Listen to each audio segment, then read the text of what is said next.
Commissioner Davis. Good Lord, everybody's in such a good mood today. What happened? Everybody came in chipper. Do you want a little fun music to put you in the Yeah. good mood? Let's see. Let's see what puts me in the good mood here. Listening right before I walked in.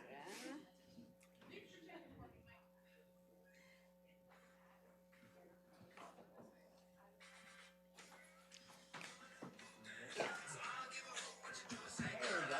We got music.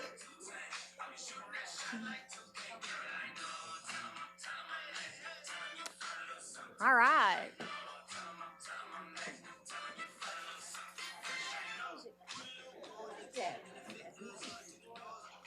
Get up and show us how it's done, Janet. Put your boogie on, Janet. All right, it's 8:31. Commissioner Finnegan. Everybody's in a good mood now. Is he coming? We're absent one. Okay. All right. We'll give him another minute. Or not. All right, we're going to go ahead and get started. Good morning. It is March 25th at 8:32 a.m. We are here this morning to have a presentation of Metro forecasting to manage our growth and foster prosperity by prioritizing the protection of our environmental assets, the development and maintenance of infrastructure, and the health, safety, and well-being of its citizens. So with that. All right. Well, I was just most of you were with me in Tallahassee recently, and I had a good opportunity to meet with the Secretary of the Department of Transportation on a sidebar conversation. And he mentioned three things as we talked about challenges facing state government, local government, and even federal government. There's really three things to success going forward in the future with state and local governments. It's going to be three things: talent, you're going to have tools in the toolbox, and technology. And this actually checks all three of those boxes. The interactive growth model, there's a lot to it. There's a lot of information out there, different types of processes and strategies and things like that. What this is a different tool in the toolbox. So what we get here with Mr. Farmer is the talent. We get a dual thing. He's not only a professional engineer, he's AICP certified, but also was a former developer at one time and only does work specifically for government. And obviously, this is a tool in the toolbox, going forward with this county proactively. What I'm most excited about is phase two. So phase two is where we're going to get into the park side of it, the water, all those kind of things. He'll talk about that today. I'm not going to take that thunder. And again, you've got to have technology. And there's a technology component to this as well as other things that we're doing across the county. With that, I'm going to ask Veronica to come forward just to talk about milestones today and then going forward when we come back. But again, this was a target for action that the Board of County Commissioners requested us to move forward. And again, what gets measured gets done. Thank you. Good morning. Good morning. I would just like to give a brief overview of this strategic initiative that we're going to be seeing today, one part of the final presentation. We are looking at the development forecast tool, as Mr. Farmer has been introduced. Very excited to see the results of this portion of the baseline database, the build-out database, the population models, and all of our growth data. So the thing that you will not be seeing today in the presentation is going to be, as Mr. Howard mentioned, our fire station and parks submodels, as well as impervious surface and utilities modeling.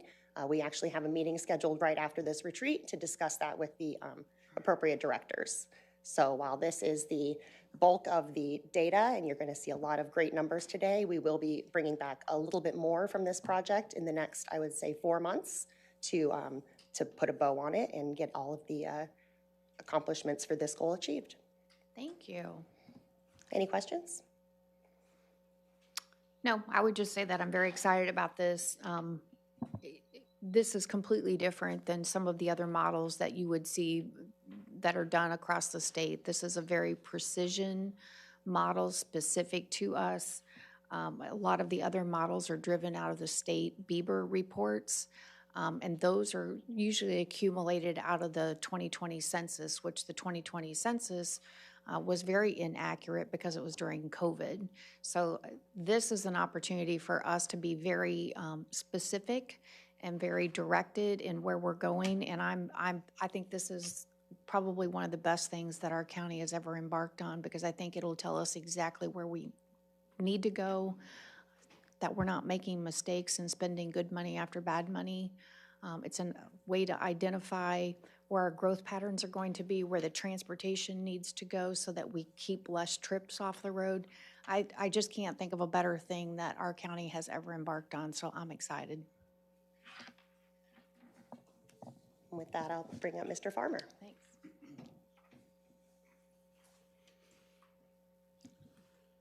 Good morning. Good morning. David Farmer, Metro Forecasting Models. It is an absolute pleasure to be here. This is one of my most favorite times to come before board, when we get the initial data loaded in the model and begin the forecasting work for population, commercial, industrial, and most importantly, land use allocation. I'll be talking about all of those today. Let me see here. I think forward. Very good. So I'll be introducing my firm again, because some of you may not be aware of our background. I'll give you a quick background of the interactive growth model, how it came to be, and why it's different. We'll talk a little bit about our research and the methodology that we employ in the forecasting models. And then we'll talk about the applications, applying that data to your actual growth and so forth. We're going to discuss how we use millions of numbers, and if you look at them as a whole, they don't make any sense at all. But when we break them up into categories or areas spatially, then they start to make a lot more sense, and you can really derive things, make data-driven decisions from those. I'll talk about the baseline and build-out data. I'll also talk about then the housing and population, commercial, industrial, the demands, how you sit on the supply side, and I'll cut to the chase. You guys are actually looking very good on the supply side, and I don't always say that. Most often, municipalities are running out of some sort of land at some point, but you guys are doing pretty good on your non-residential. And then I'll have some following remarks on the future plans and future submodels we'll be running.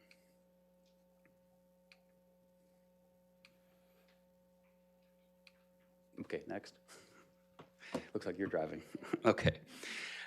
So again, we are Metro Forecasting Models. As the county manager said, we only work for government. We made that decision early in forming our company because we wanted you to never be concerned about why we're telling you what our goals and motivations. Our only goal, our only motivation is to help you make sound decisions and make wise use of taxpayer dollars.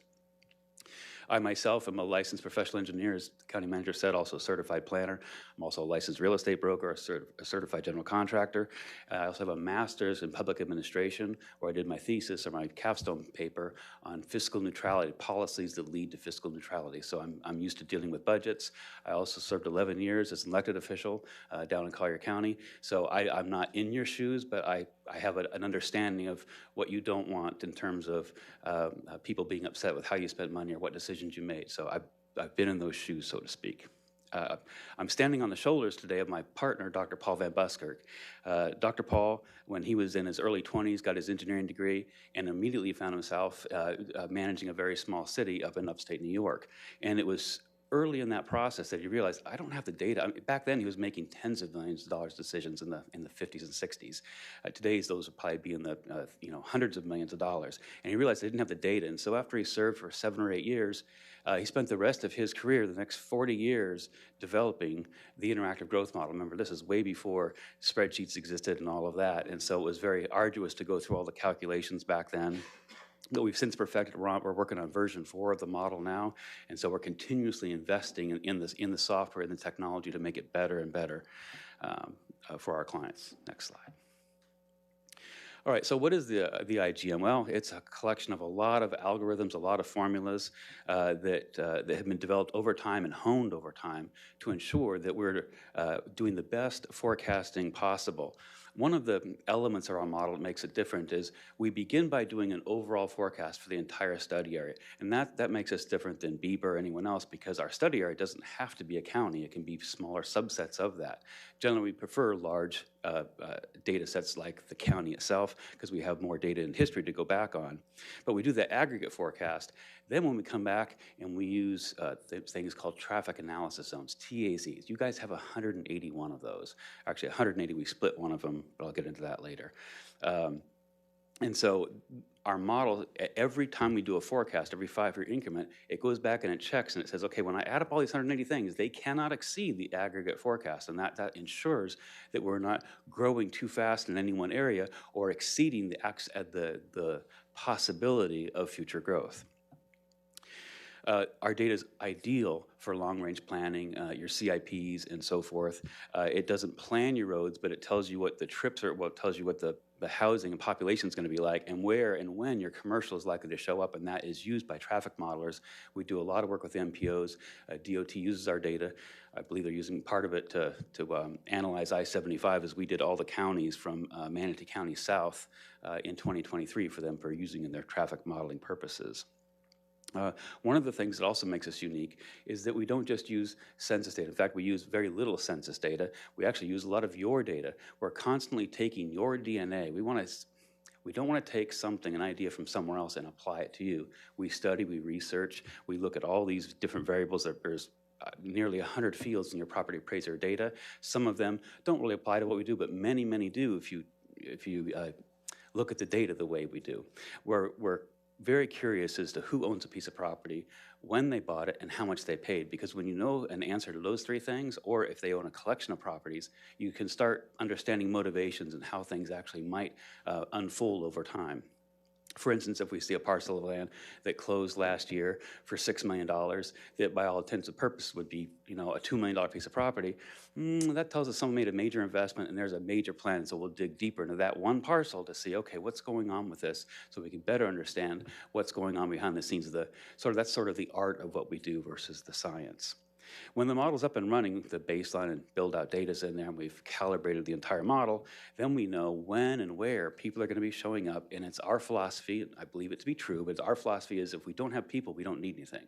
When we have people, or more importantly, when we have more people, we now need to adjust our level of services, and we need to evaluate what we need to bring to the table to meet the needs of our growing population.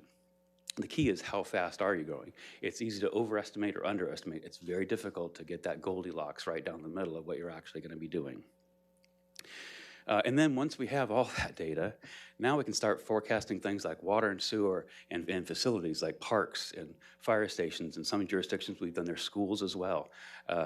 We won an award for our work with the Collier County Sheriff's Office, where we then took our population data and then took a look at their call of service data, and we developed an entire master plan, for the first one ever for the Collier County Sheriff's Office. And again, very proud to have an award for that. Without that population data, we couldn't have done that work. We would have needed that underlying data in order to perform those additional services.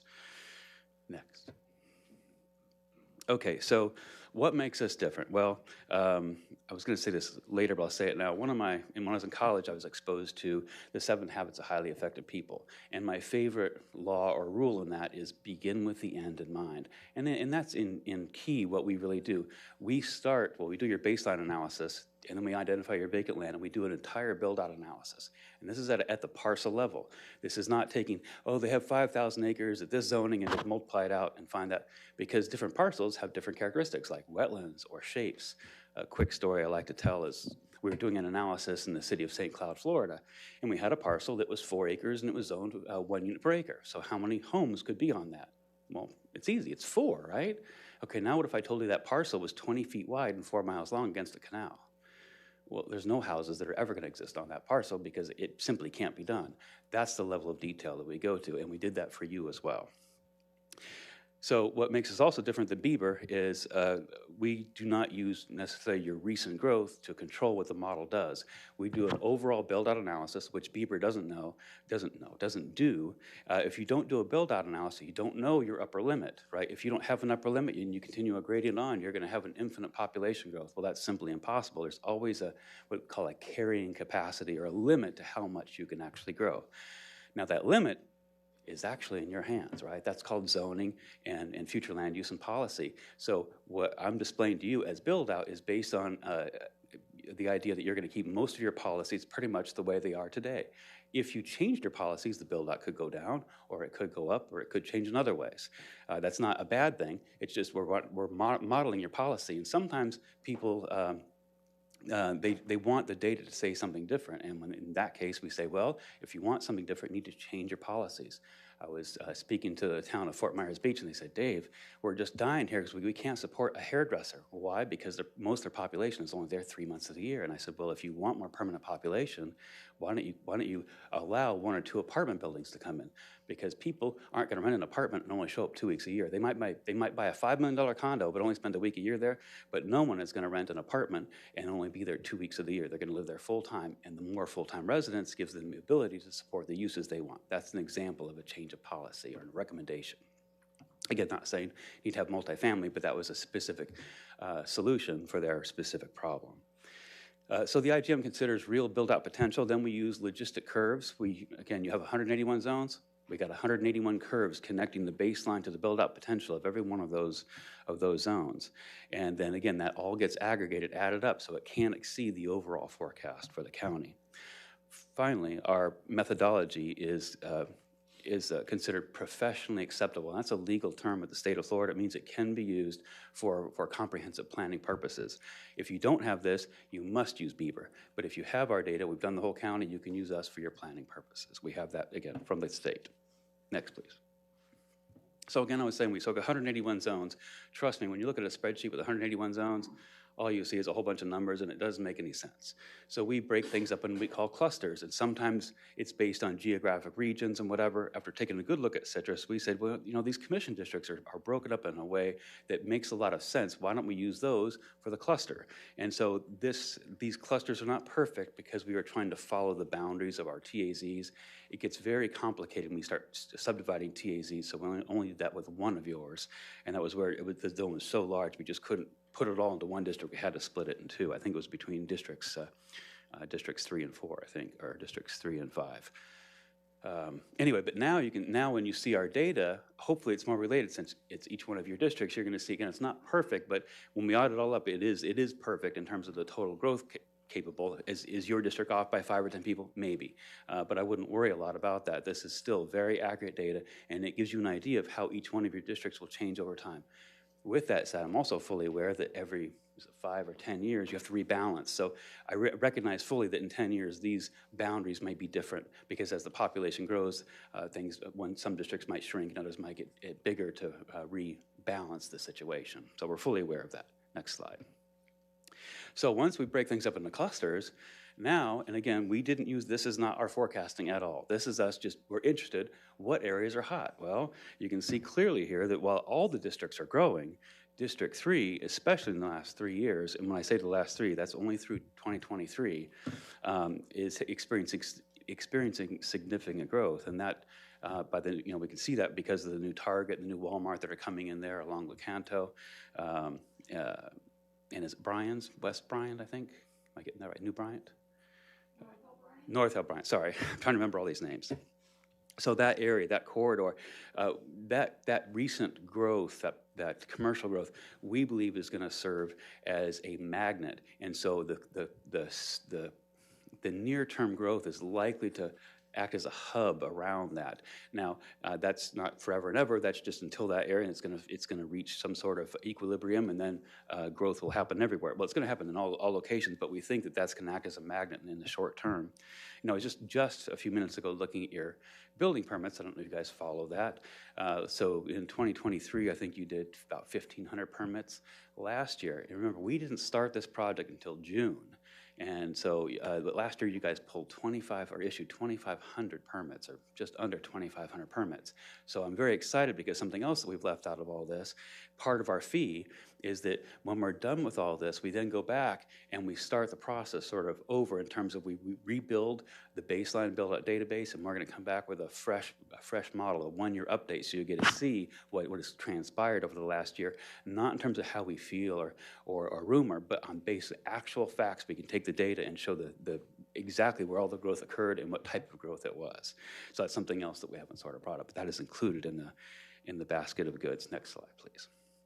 All right, so it gets back to begin with the end in mind. So I'm going to begin by telling you what we found, and then I'll go through how we found these sort of things. So Citrus County, it has a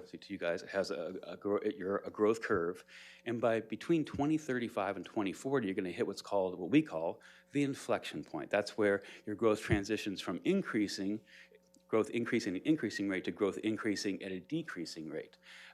Don't worry, the angle is not too sharp, and I'll show you that curve here in a few minutes. But what that means is right around 2035, 2040, your growth will start to slow down at that point, all things being equal. Again, you change policy, some big investor comes to town and decides they want to build the next Ave Maria or whatever, that could change a lot of things. But until that happens, we're sticking by the forecast as stands based on your policies as they've been in the past and as we understand them in the near future. So District 3 has grown at nearly twice the rate since 2021 as the other districts, and that trend is, again, forecasted to continue through 2030 because of that sort of magnet area that's evolving. Without you changing your policies in a large way, we think that by build-out, that 93% of all your residential residential development will be single family. That's not good or bad. It's up to you to decide how you want your community to be, how much single family versus multifamily. I will say that multifamily tends to offer younger and smaller households a more affordable place to live, but then that is up to you and your policy decisions. We're not here to judge. We're just here to relay information. So again, from a nerd sort of perspective, your pace of commercial growth, even though you just got your Target and your Walmart, it has not kept pace with your population. You're growing faster than people are developing commercial things. Now, in a way that makes sense because in the commercial world, they have to see rooftops first before they want to invest because they don't want to invest in the market and then wait for it to show up. They want the market to already be there so they can sort of proverbially, shoot fish in a barrel. They want a guaranteed deal, and that's understandable. I don't think that the commercial developers have really understood how much you've grown and how much there is pent-up demand already in the community, but that's just what the data is telling us. Finally, and this is, while this is very general in terms, this is a very important point. So if you want to maintain or increase your quality of life here, you need to constantly, by constantly I mean every couple, 2-3 years, check your land use allocation and make sure you have enough of the right kind of land in the right kind of places. Right now it appears, and I don't remember the last time I said this, you seem to have a lot of things in the right places, even for a long time to come. You have the right industrial in the right locations, the right commercial entitlements in the right locations, and I'm very happy to say that because often we have clients that don't have enough industrial land or don't have enough commercial land to support the future populations, and then they've got to make big decisions about where are we going to create these things. You guys already have these things on the books, and it's just excellent planning. Next. All right, so I'm going to start with the housing forecast. We do this. Something we do share with Beaver is we use something called the housing unit method. And this concept says, okay, for every housing unit, if I apply a demographic to that, I'll then get an accurate population count. And so that's why we begin with forecasting the housing. And you'll note that I've got the 5 districts and I've got group quarters. Group quarters are those people that live in like assisted living facilities. It can also include jails and prisons, school dormitories. There's a whole gamut of where they can exist, but those aren't housing units. That's why that's all zeroed out. And as you can see, your build out is just around 212,000, maybe a little bit more, a little bit less. And what's most important based on our forecasting is by 2030, we think you're going to see another almost 9,000 housing units built. And if that sounds like a lot, that's actually under what you've been permitting in your recent past. Again, that also makes us different because most planners, engineers are going to take a ruler, they take the last 3 years, and they're going to draw a straight line and say, that's how you're going to grow. Well, we understand why you've grown that much because you have a lot of available platted lots, which makes building a home very easy in this county, and that's a very good thing. But you've also had some specific developments that have taken place which have spurred that growth. I'm not saying that your growth is going to go down. I'm just saying we think it might moderate a little bit from this point going forward. Next slide. So the purpose of these 2 heat maps, I know it's a lot of red, sorry about that, but on the map on the left is 2050, the map on the right is build out. And so the main thing you can take of this, just look for the reds. The deep reds are where we're seeing more extensive growth, and this is way too small a print for me to read, but I believe it's the deep red is 600 housing units. So then by 2050, the deep red, those areas are expected to see at least 600 housing units, and that means it could be 2,000, but it's at least 600. And then the lighter colors are much lower in their growth rate. Next slide, please. All right, so just get into sort of our world a little bit. planning is not easy, but there are some things, you start recognizing patterns when you do this for a living. And one of the things we've noticed is that throughout our work in the state of Florida, even outside of the state of Florida, that when we have a population of 15 to 16, 17,000 people, that population has a very interesting things that they can support. One of the things they can often support is a new park. They can, by support, I mean they have a need for that. There's also, often they need a new fire station to support that. Now again, if we have that completely dispersed throughout the whole county, maybe we don't need a new fire station when 15,000 people show up, whereas if 15,000 people showed up over here, we would definitely need a new fire station because the existing wouldn't be able to cover that. And also importantly here, it also means we can support one new neighborhood shopping center. This is our typical grocery anchored, without naming names, but you know what I'm talking about, a grocery anchored center with ancillary retail, the Hallmark store, the nail salon, the Chinese food place, the realtor, the insurance salesman, those type of things. 15,000 people can support those types of uses. And so that's one of the metrics we use to help forecast the need for these non-government facilities in the future. And the reason why we do that, again, back to land use allocation. Do you have enough land in the right location to meet the needs of where the populations are growing? And more of these things are going to be needed.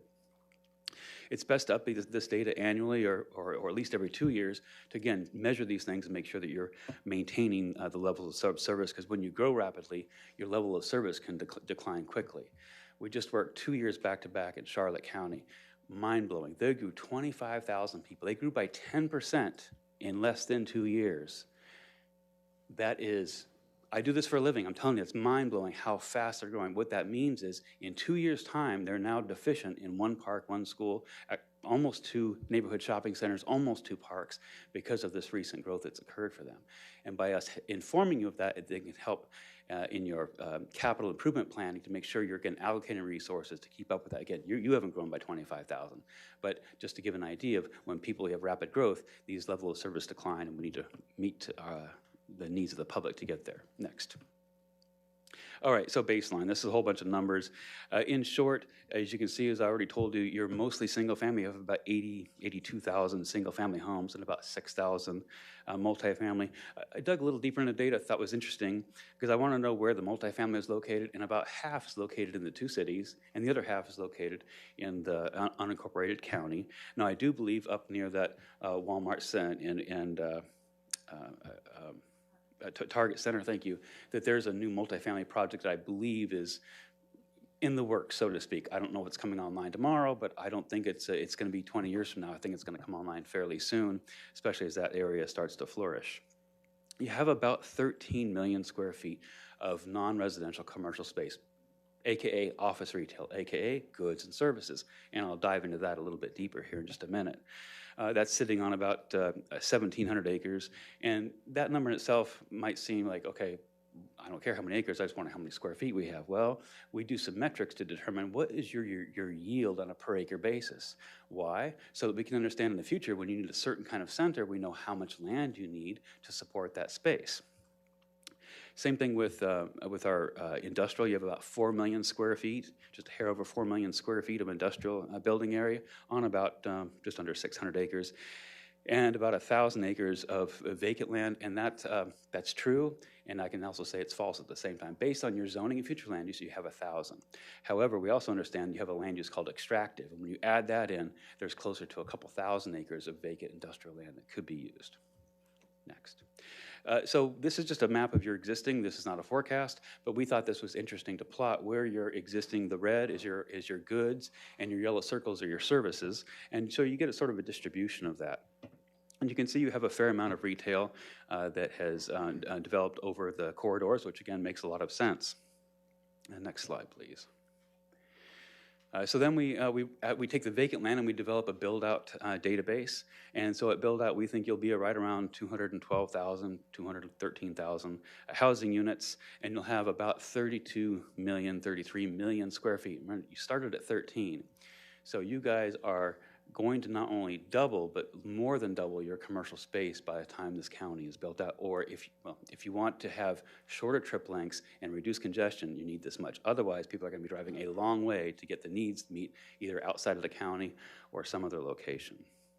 When we're all said and done, that 32 million square feet is going to be on about 5,000 acres. Now, if you remember to the prior slide where I talked about you had about, you were sitting on about, I think you had 2,500 vacant acres. Well, that doesn't include some other entitlements that are issued via PUD, so it doesn't strict commercial zoning, but it allows commercial uses, and so that's how we got the 5,000 acres at build-out. We're saying you have 0 commercial vacant land at build-out, and that's good. I triple-checked this number. You actually have enough commercial land allocated at this point in time between zoning and future land use and entitlements to actually meet your needs through build-out. Now, if policy changes or some other project comes in and some densities change in a different area, we might need to go back and relook at that, but I'm happy to report that to you. Again, I don't get to say this very often. Many of our clients by 2050 are running out of land. They just don't have enough to support the needs of their future development. So you have about 4 million square feet of industrial today.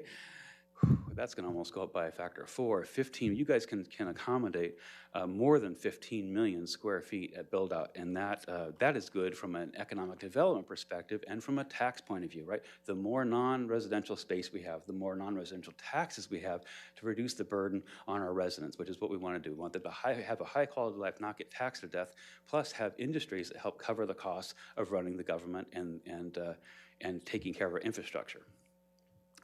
At build-out, then again, we're saying if you use up all of your industrial land, which we think you will, you're going to have 0 land at build-out, but that's okay. You're still meeting all your needs and then some. And I'm going to dig deeper into industrial in just a minute here. Next slide, please. All right, so this, remember I showed you the S-curve earlier on. I said we're different than Bieber. So here is our version of that curve for you. You'll notice that where the census data ends, and to echo the chair's comment, I can't speak to the validity of the 2020 census. I could just say, and when you look at this curve, you see that's the number that seems a little off, right? Remember Sesame Street, one of these things is not like the other, one of these things doesn't belong. It sort of dips down for 2020 when it should have gone completely through. And it's also evidenced by, if you go back and look at Bieber numbers where they do the population estimates, in 2020 they had you at 148,000, I think. And then 2 years later, they had you at 166,000. Well, except you only issued 4,000 building permits. So how did I get 20,000 people to show up? Well, it means there's some miscommunication or some data that was inappropriately used at some point. However, our data right here is not census data. It is based on every one of your existing housing units and our forecast of how we believe that land use will be absorbed, applying spatial demographics. I think we used nearly 80 different household sizes and demographics throughout the county. So spatially, we would get it right. Areas that were more seasonal, they're modeled more seasonally. Areas that are less seasonal are modeled less seasonally. And that's the best way we can get the highest accurate of the allocation where people live throughout the county. The inflection point, I wish I had a laser, but so in your mind's eye, so if build out is 400,000, if you look at the y-axis where you see 200,000 come down, that's why I was saying between 2035 and 2040 is your inflection point. That's the point where the arc goes from this to sort of just a little tilt that way. And as you see, you have a very gradual absorption over time. Next slide, please. By the way, if you have any questions, I'm fully capable of answering on the fly, but can also answer them later too. So population-wise, so we say 2024. Keep in mind, so we started using the data, we were delivered the data, I think, in June of 24. One of the very first things we do when we get a data set is I want to know when the last sale was and when was the last sale, because that tells me how current is this data. Because often, many jurisdictions, very fine jurisdictions, it takes 6 or 7 months between a house is completed and it finally shows up in the database.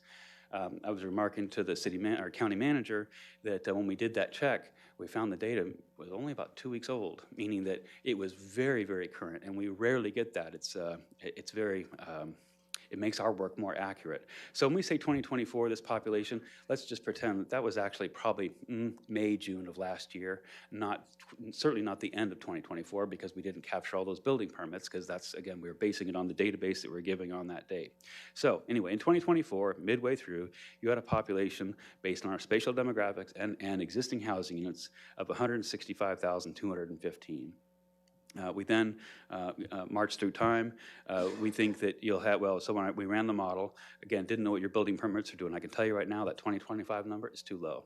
That 168, you're gonna have more, and I cannot wait to update the data and prove myself wrong that, in fact, in that 1 year, you guys grew a whole bunch. However, that doesn't concern me because it doesn't mean inaccuracy. We're not here to forecast next year's population. We're working on the next 5 and 10, 15, 20 years to know what you have in terms of growth potential so you understand the needs and the changes that need to take place to meet that population requirement. So District 3, again, is going to grow by about 13,000 residents by 2040.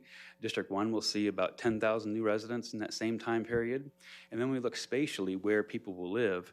32% of all the residents, so between 2023, 2024, and 2030, approximately 32% of all you new residents are going to live in District 3, 24% in District 1, and then 14 to 15 in 2, 5, and 4. That's not denigrating 2, 5, and 4. Just also something I should have pointed out earlier, and I apologize, but the last bullet. So when you see 995, that's in our, remember we run a model, so in models you have codes, and 995 is our code for build out. Why? Because build out isn't exactly a specific year. It's some point in the future. In theory, it's like an asymptote. You never actually reach build out. When we see you at 10% or 90% built out, we call that functional build out at that point in time, and then redevelopment starts occurring and those sorts of things. So again, all these things, if the demographics hold up and all, it looks like you guys will be right around 405, 410,000 people at build out, again, without significant policy changes or some new change or transfer of development rights and so forth. Next slide, please. And so this slide is similar to the housing, that the deeper the color, the more people have shown up. And again, I'm sorry, I can't read that number. What is it? Looks like 1,000 people, so your dark blue is more than 1,000 people. And these are, again, these boundaries are shown as your TAZs. I also note that the area in green are your either public lands or forests and so forth. We're not proposing any development in those, but certainly around them is privately owned, entitled land that can support some, if limited, development in the future. And you see that by 2050, most of the areas are going to see quite a few new residents, most of the TAZs. The ones that are more lighter in color could also mean that they're actually closer to build out. That's why they're not going to have more growth occur, because they've reached their potential. Next slide, please. All right, so speaking of demographics, so we broke this out by district, and so this is an example of where we used our 80 different demographics and we categorized them by the various clusters. And so as you can see, the household sizes are in the 2 range. They don't vary a whole lot. In fact, what I think is most significant about the data we're showing you here is not the household size, but the vacancy rate. And so generally when people talk about vacancy, they talk about residential property, the presumed background vacancy rate is 4 to 5%. That's the normal churn of homes. We need more homes than we have people, because people are selling their home and they're buying another one over here. So when you see some of these, it might mean, oh my goodness, no one wants to live there. Everyone's being foreclosed on, and that's actually not the case at all. These are highly seasonal areas, and when you see a vacancy above 4 or 5%, unless there's a recession, these are seasonal people. So we look at District 1, 18.8. That's a fairly seasonal area, versus District 2 at 9.3. That has some seasonality to it, but not as much. In fact, about half of some of these others. Again, District 3, we have 19.3 vacancy rate. District 4 is sort of more moderate at around 14, and then District 5 at 15. And then we've also given you your seasonal populations. I want to be careful. When I say seasonal, these are people living in homes that they generally own. They just don't live here more than 180 days a year, right? Because clearly your visitors are on top. You have daytime visitors, you have people staying in hotels. That is not part of the seasonal. That's a whole other calculation that we do. With all that said, I was talking with the chair 4 or 5 months ago, and she was remarking to me that the population numbers felt sort of low, like this feels like there's a lot more people here. And I said, oh, it's probably because of the seasonal component. So even though it wasn't in our scope, I couldn't help myself. We dug into it. And so we dug out, and we started finding some other interesting things. Next slide, please. You guys are the RV capital of the world. We have never seen a place with more RV resort. We see a lot of RVs everywhere, but that resort type thing where you can't live there forever, but you can rent for a significant period of time, 4 or 5 months at a time. You guys have right now nearly 3,300 slips or spaces, however you want to define that. And so again, by definition, these have to be seasonal. They cannot live there more than 181 days or more than 180 days. And what's most important too is you have another 2,800 vested on the books entitled spaces. Now, will those get built? I don't know. We didn't actually forecast the RV resorts because those aren't homes, but you have that potential sitting on the books. And then I want to show you how that might apply in the future. Next slide, please. Okay, so here's only your seasonal population. Again, I want to be clear, this is not your transient. It doesn't include your Airbnbs. It does not include your hotels. These are people living in homes they own, or again, these RVs. I will tell you there's a presumption with the RVs. Just on average, there's 2 adults per RV. Do I know that? No, I don't. But it's a good logical guess, right? Generally, if you have kids, not saying if you have kids, you can't travel. But I think it's a good approximation since we have zero data to base how many people are in an average RV that are here less than 6 months of the year. But look at that. So you're about 12% of your population is seasonal. So you have nearly 21,000. And we see that, let's jump out here to say by 2030, you have nearly 25,000 seasonal visitors, residents. These are excellent because they're not here all year long to take up and absorb our resources, but yet they pay the taxes, the freight, to cover the cost of all, again, lowering the cost of our full-time residents. This is a really great thing, plus all the money they spend promoting your goods and services and using your local vendors for things that they need while they're here. Yeah, next slide. Okay, so shopping centers. Now, I fully know your government. It's not your job to build shopping centers, but I would like to suggest that part of your job is making sure there's enough land where one is necessary. And again, we've analyzed you have enough land in the right locations. Excellent work, excellent work. That's very rare the case. Often we're saying, well, you need a neighborhood shopping center here, you need a community shopping center here. There's not enough land, means the government has to go out and identify land where someone wants commercial in the future or is willing to have a future land use put on it so they can redesignate that. So at some point in the future, someone can buy it and then zone it up and all those fancy things. You guys already have this on the books. Excellent job. But shopping centers are important because not only do they provide employment, but they also act as a sort of a magnet, as we talked about before. Whenever we see like a neighborhood shopping center pop up, we often see another 150 to 200,000 square feet of what we call ancillary, like medical office and those sorts of things, pop up next to these things, and they create nodes of their own making. These are excellent ways to again reduce trip lengths and minimize congestion as well.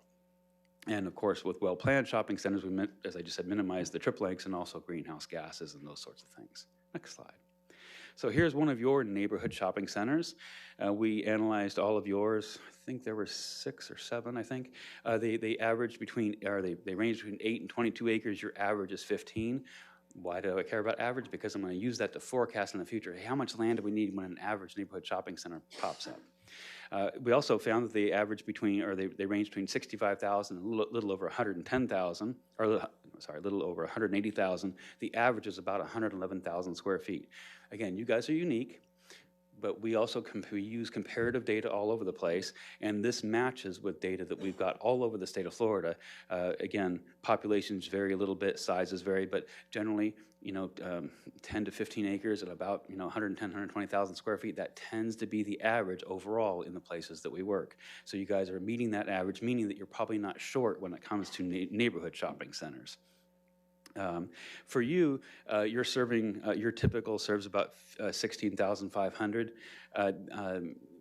That's not high, but it's higher than some of the other places. Some of our more beach areas have only 14,000 people because people have more money, more disposable income, and so forth. But still, that's a valuable metric to us. So what we're loosely saying is when you grow by about 16,000 people, you need another neighborhood shopping center. More importantly, when you go by 60,000 people, then you need 4 more of them. And that's right. We're not so worried about the 1 because our existing neighborhood shopping can absorb that. But when you add enough people to need 3 or 4, they can't absorb that, and you absolutely need to have more of these centers. Next, please. So now we have a community shopping center, and a lot of people use this term, and I'm not telling you what it means. I'm going to tell you what it means to me, what it means to us. A community shopping center is generally between 200,000 and 400,000 square feet and serves a population of between 30 and 35,000. That's our vanilla, what we see. Again, it ranges all over the place, but that's our averages all over. For you guys, we did locate several here in town, I think 3, and they range between 22 and 50 acres. Your average is 28, a little on the small side. And they range between 180 and 350,000. Yours is about 280,000. Again, a little bit smaller, but again, when I look at your existing community centers, they often have a couple out parcels where they'll be adding space over time. So these might grow to a little over 300, which is more of what I would expect to see. So presently, your service population is 55,000. That's way too high. What that tells me is actually you have a pent-up demand for one whole community shopping center right now that doesn't exist. With all that said, we can't make these things happen. This is the private market, free will. But I'm telling you, if we can inform more of these commercial developers of the good news of Citrus County and help show them, again, spatially through the demographics and so forth, that we have enough people here to support those things, we might see them show up more quickly. So again, you have 3 of those now. You should have closer to 4, maybe 5 of them. It also tells us that we have this thing in retail called leakage. And I know this is no surprise to you, know all this, but people are going to Ocala and down to Hernando County to meet some of their needs. And that, if you live right on the county line, that you're going to continue to do that no matter what. But some of that could be recaptured here so we can keep more of those sales taxes and jobs as well. Next slide, please. Sorry, this is a wall of text. I'll simplify this by saying, because I got a pretty... Madam Chair? Go ahead. I have Commissioner Finnegan first. Yeah. Hi, Mr. Farmer. You're saying another shopping center, 1, maybe 2, but you didn't say anything about location with your numbers. So you're saying close to where the shopping centers are all going, just of a different type? Or are you saying in a totally different area of the county? So it's hard to say because you don't have a lot of great land next to the Suncoast Parkway. Normally, I'd say, man, there you go. There's a parkway, and I've got another major road going. But when we looked at it, that was fragmented ownership, kind of rural-like lots. Someone could go in and aggregate those. We would love to see that happen because we think those are ideal nodes for like a future community. You have good north-south transportation. You have some good east-west transportation. But we didn't see the land readily available to support those, but that would probably be one of the most logical locations for one of them to show up, if that makes sense. Or the Parkway. Well, yeah, that to me is a problem. I don't know if you assessed the one out by Cardinal, so that would be great, but then you have Cardinal Lane that doesn't have the capacity to hold extra traffic, so. Gets back to planning, and I'm not saying you need a 4-lane or 6-lane or whatever, but this issue should probably be looked at by many of your engineers and planners and so forth, and maybe figure out what is the best solution for you. I'm not here to tell the best solution. I do have a map coming up showing you where, based on existing land entitled that we found, where some of these things could occur. It doesn't address the deficiency of why you have 1 or 2 less than we would expect. It doesn't at this point in time. But if you made me king, it would be nice to put one along the Suncoast. We just think that's going to have so much traffic on it. And something I forgot to say about community shopping centers is, it's often you'll drive by Publix and go, oh, I need a gallon of milk on my way home. It's very rare to drive by Home Depot and say, oh, I need that 2x4, right? When you go to a community shopping center, of which Home Depot or Lowe's is often a piece, not one in itself, but a small piece, because we have 300,000 to 400,000 square feet.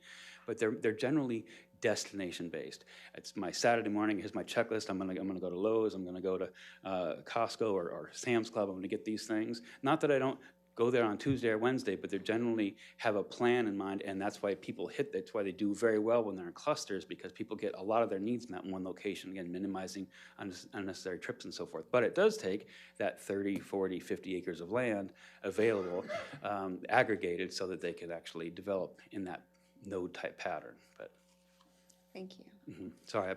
Commissioner Kennard. Thank you. You had said that based on the population base that was being served by these community shopping centers, that the community was short, 1, maybe 2 of these. And I guess my question is one of those that were short met by expanding an existing community shopping center? Or an existing neighborhood that starts aggregating other boxes around it, and those can sometimes neighborhoods turn into communities. And so yes, that can absolutely occur as well. Absolutely. I guess more specifically, the intersection that has seen all the commercial growth for 491 and 486, that that area is going to continue growing and a lot more goods and services available out there, does that fill the need for one of those missing community centers?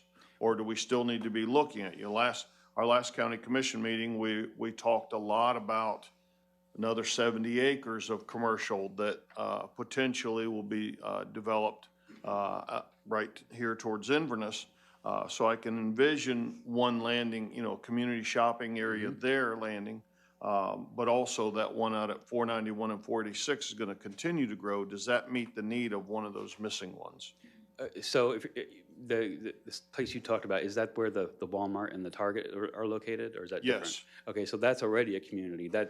So we counted, that's one of your three that we counted because you're quite short.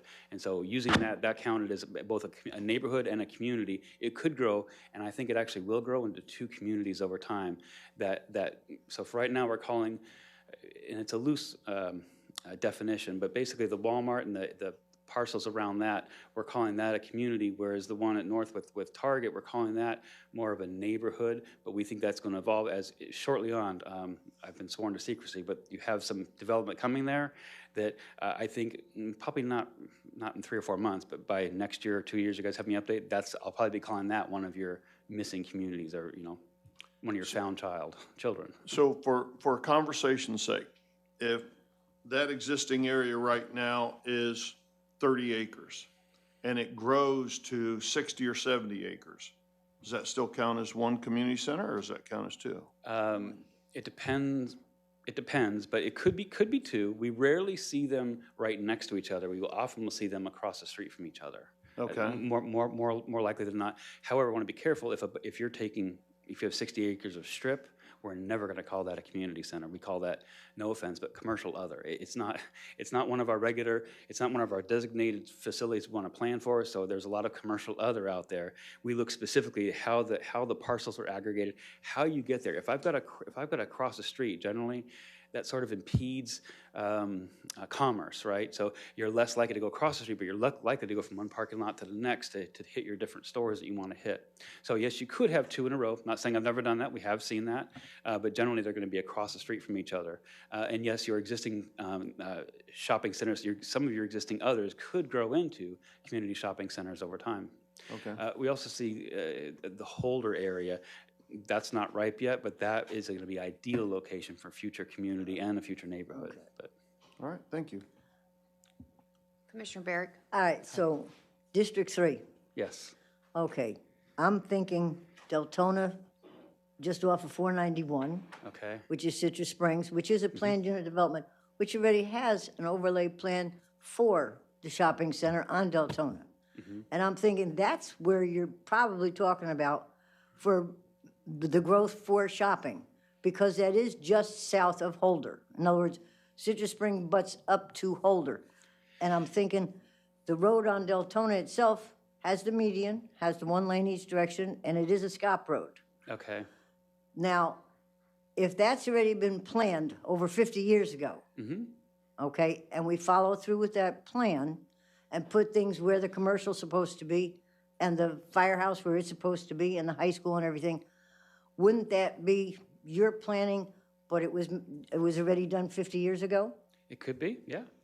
But it also depends on investment, right? If no one chooses to buy that land and invest in that market, it might be another 50 years or 60 years before anything shows up there. So we also have, it's a free country, and you're able to invest where you want. And so again, you're the government. You can't force people to invest, but by making lands in the right areas available to them, that can help that way. But yeah, Well, it sounds like it considering- might be a very well-planned community. Considering that's where you've got the bright red and the bright blue and all the colors of the, that have the high population and the high density and high everything. To me, that would be where the next shopping center would be going, with somewhere on Deltona, which is close to your Holder. Well, Holder is nice because I've got the confluence of at least 2 roads, a big intersection, and I've got a lot of land to deal with. Because again, I can't recall I've looked at almost all of your 200,000 parcels. I don't recall the exact ones you're referring to, so I apologize. There's many, many. But it could be that what you're looking and say, well, there's that commercial land. Well, if it was 20 acres, we can't put a community there. A community just will not fit. And again, we're willing to be flexible. We're not saying it has to be 30 acres, but it has to be able to accommodate at least your 278,000 square feet. Again, of not strip, it's got to be big box. And so if the parcels aren't arranged so they can be big box, it's not going to meet our definition of what that is. So Okay. you could very well be right, but we have a free market. Sometimes things pop up in places that we don't expect because the free market makes a decision that we weren't expecting. That's why again we look at who bought the land, what they paid for it, and when it was purchased, because that tells us a lot about intention Well, and so forth. with Holder going to have the light industrial park, that would put a lot of cars and traffic on the road, and currently it's a one lane. It needs to be a two lane eventually. I But don't at this disagree. point, it's a one lane. But then just south of that, and again, it's the golf course is just, I think 3,500 units that are planned just south of that. That area is going to emerge and it'll easily be able to support 500,000 square feet of commercial space. And I think that was, either if it wasn't directly allocated, you have enough land and the zoning allows for the type of development. And again, when you have the confluence of those two roads, developers love that, to take use of those intersections because it grabs people. And to your point too, with all those people showing up there, is it better they drive, south down Lecanto or 41 of these others, or if they got their shopping right in the neighborhood where they live? I'd prefer again, free country, go where you want, but I prefer to get my needs met closer to where I live so I spend less time in traffic in my car, so. Thank you. You're welcome. You guys are sort of stealing my thunder because I got a map coming up too. But so this table, what we're doing is we're using your metrics with the exception of the community. I replaced your metrics with my metrics of 35,000 people, and that's why it's showing, it's forecasting. So we're saying right now by 2030, you're at least going to need another neighborhood shopping center, and by 2035, in addition to your pent-up demand, you're going to need another community shopping center. So if we jump out to 2050, I think that's, we can look to build out, but build out's kind of scary. Remember, build out's a long time from now. But by 2050, you're going to need 4 more neighborhood centers, at least 2 more community, probably 4, and you're going to need a regional. Now we're well aware that out by Crystal Weber, you guys had a regional, or in our definition, if you go back in time, it looked like it was a regional setup. Not quite 1 million square feet, but it was a lot of development. It didn't work out. It's not you. It is not you. We, again, when our work for DOT back in 2023, we went through Manatee, Sarasota, Charlotte, Lee, and Collier counties. It's littered with failed malls. Things are changing, right? And the developers commercial developers are still trying to grapple and figure this out. Some jurisdictions have made some bold allocations of residential, like I believe at the Punta Gorda Mall, or not Punta Gorda, the Port Charlotte Mall, they could build as much as 700 or 800 additional multifamily housing units on the same parcel as the mall is now. That's not getting rid of the mall. That's removing part of the unnecessary retail that doesn't work anymore, maybe the Sears and JCPenney's, and replacing with people. It sort of acts as a localized balancing act. Because why do these stores fail? Well, there weren't enough people that wanted their product. So we remove that space, we add people, which adds more demand, and it makes it sort of a self-fulfilling prophecy, and these things can become, they're not overnight successes. And I think Benderson might be one of the first people that's going to be attempting this in, I think in Sarasota County. We think it's going to be an overnight success, but the proof is still in the pudding. We need someone, because these things, they're enormously expensive. I mean, by adding those numbers, we're talking about almost $120 million investment. It doesn't come lightly, especially in higher interest rate environments, but we think it's going to come. And when it starts happening, and when the first couple do really well, we think it's going to be like wildfire, because there's a lot of these up and down the coast, 41, near 75 and so forth, even in Lee County, the Edison Mall. These are ideal locations to add people, again, reduce supply that's not needed, and add demand where we desperately need it to make use of. Think of all the infrastructure that's already in place around these big retail centers, right? We already have all the roads we need, to have all the water and sewer, we have the traffic signals in place. There's an enormous public investment there. We want those to be useful, and the way we do that is by adding residential in these locations. So we believe, we're actually talking with Crystal River, they do have a residential entitlement going in there. It's unclear to how quickly that will develop, but we think it'll be very successful over in that way. I was going to hold my comments, but I think we're going down this track. When we talk about the industrial development, that's a higher paying job. And then we talked about the part-time residents, the people that are leaving here, going back home less than 180 days. I guess the point that I want to get to is if we know where this industrial zoning is and that's a job creator, what I believe we need to do is focus and change part of our residential demographics. We need that workforce. And what I don't want to do is I don't want to have this industrial, these jobs that come in and they create a higher paying job versus the retail, and they earn their paycheck here and they go live someplace else, and another community gets the benefit of that paycheck.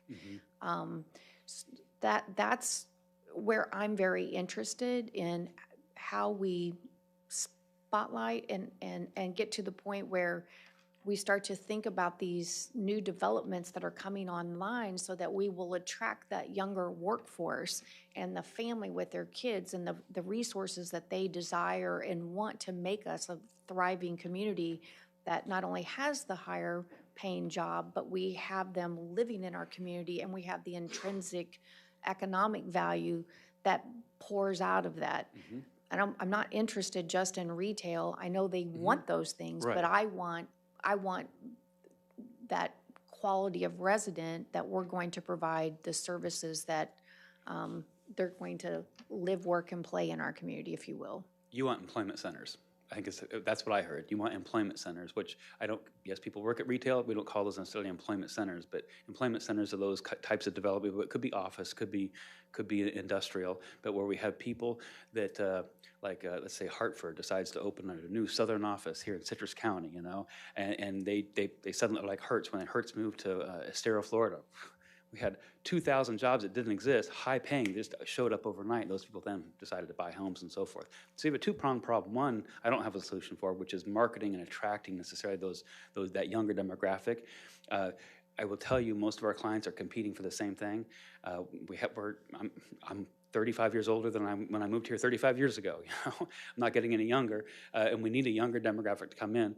But one of the things that you do have control over is high quality and options of housing near these future employment centers, aka Holder, and I can't name all the other locations, but we have significant areas.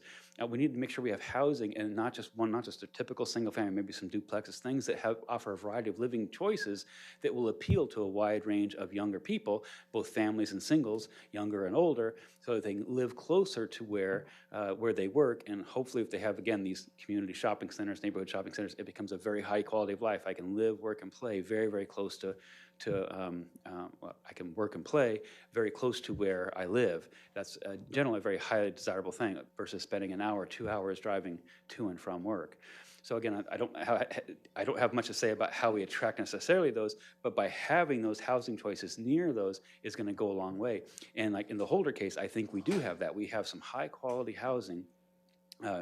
Was it affordable? I don't know. You guys can help figure that out. Sometimes, and again, I'm not pushing multifamily. By raising density, though, we reduce the land cost per residential unit, which often translates into a lower rent and a lower price point, appealing to younger and actually older demographics as well. Thank you. Madam Chair? Commissioner Kennard. I would say just a quick response to your inquiry, and you're exactly right, but I think the answer that you danced around a little bit there with is density. I mean, that's the way that you lower the cost of housing. It's a powder keg, but I think ultimately that's how you lower the cost of housing young families or options, housing options for young families. So the question I had for you is back to the regional shopping centers or regional shopping areas. If the traditional malls are not a regional option anymore, what does that future regional shopping area look like? So it's still some of the bigger boxes and your smaller shops, typical of a mall, whether it's an outdoor mall or indoor mall. But the key is that we have a higher density of population living right next to or within that, like a mixed use sort of development.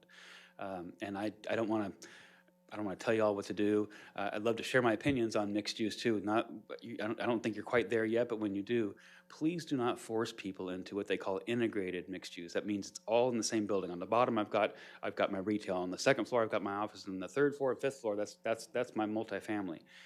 That's a very special developer. They're unicorns. There's not many out there that know how to do that or will take the chances to do that. What you do is you have a site that's hopefully homogeneous, but you have a residential component, and you have the office component, and you have the retail component, and you let the different developers that specialize in those things develop it. That is the best way to do mixed use. And still, it's all integrated so they can still walk to the store and whatever, but it's not being forced in the same building at the same time. Again, New York City, great, go nuts. But most of us aren't in New York City, and when people, I see this, our clients force that on people, and what they get is they get nothing because they can't find, that unicorn doesn't seem to come to town and say, yes, I want to do that, I'm going to risk $30, $50, $100 million doing it along with my credit. So not to preach, just sharing with you. And if, so again, we're not here to tell you, we're not here to judge, but if you were going to introduce more multifamily, let's talk about where they don't go. They don't go in the middle of nowhere. Right? If we have higher densities, they belong near the Target and near the Walmart, right? Because they're closer to those things. We're putting more people closer to it makes those businesses more successful. It makes it a more desirable place to live. Hey, I'm just across the street from Target. I can go over there and get my needs met. Again, if you choose, those are the locations, those commercial nodes are ideal, and employment centers are ideal for the higher densities. You decide what's high or low density in the day, but you do need a variety of housing choices to, again, appeal to the person that just got out of college or the person, maybe their spouse died or whatever. And we see this everywhere too. There's not a lot of that smaller housing unit that appeals to those demographics. So. I wasn't trying to dance, by the way. I mean, it is tough standing up here. I got 10 eyeballs looking at me, and I want to make sure I convey the message in the right way. Next slide, please. Oh, Commissioner Finnegan. Yeah, sorry. When you're talking about housing and density, it seems like a lot of developers, of course, it makes more money to put as many houses on a acre as possible. So they're asking for 0 lot lines and that sort of thing. But when we're talking about attracting at a higher wage and young families, what are you seeing across the state? I mean, don't they still want a yard to play in? Don't they want a little space where their kids can have a backyard and a swimming pool and have their friends over and play a little kickball or whatever? Because I feel like when we go that higher density with these tiny, tiny postage stamp lots, we're just getting retirees.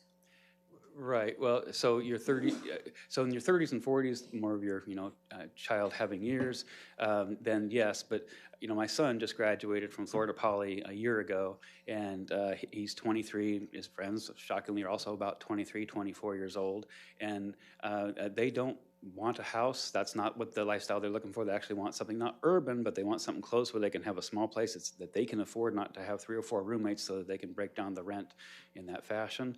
And so they don't at this stage in their life don't crave that single family thing.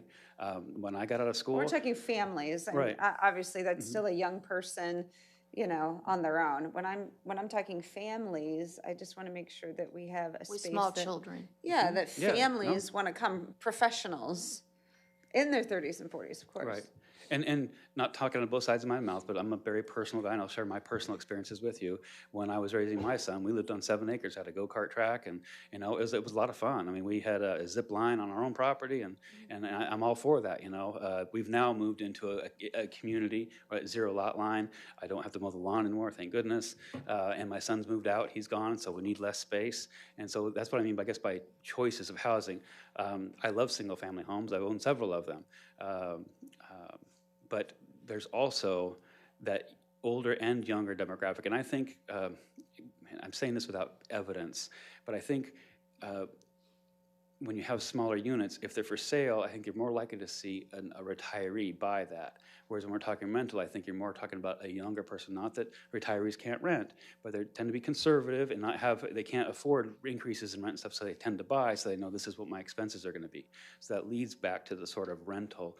And I'm not saying you need a lot of it. I'm not saying you need any of it, but if you want to attract that demographic, you might need some of that different type of housing, because you have a lot of single family, a lot of great single family housing now, and a lot of empty lots to build fantastic homes on in the future.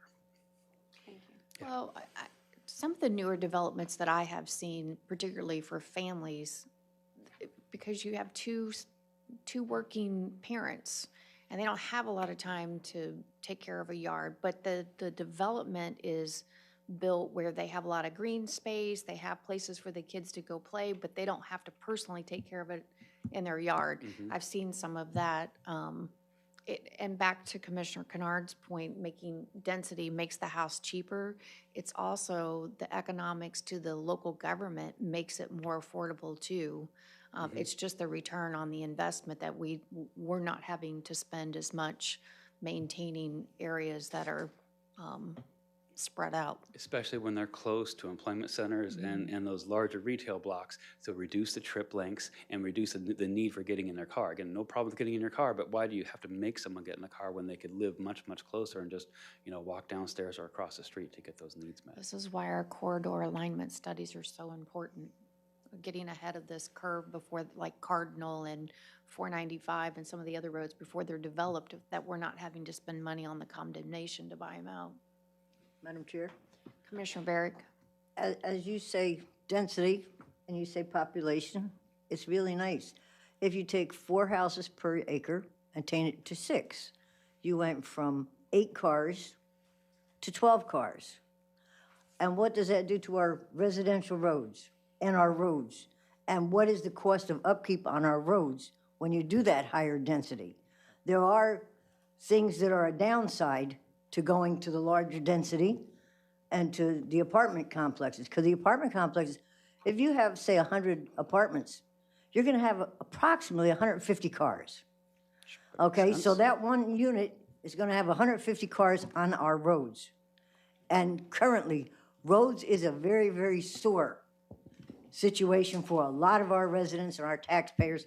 And even, I would say, the people up on this board are not really happy with the road situation.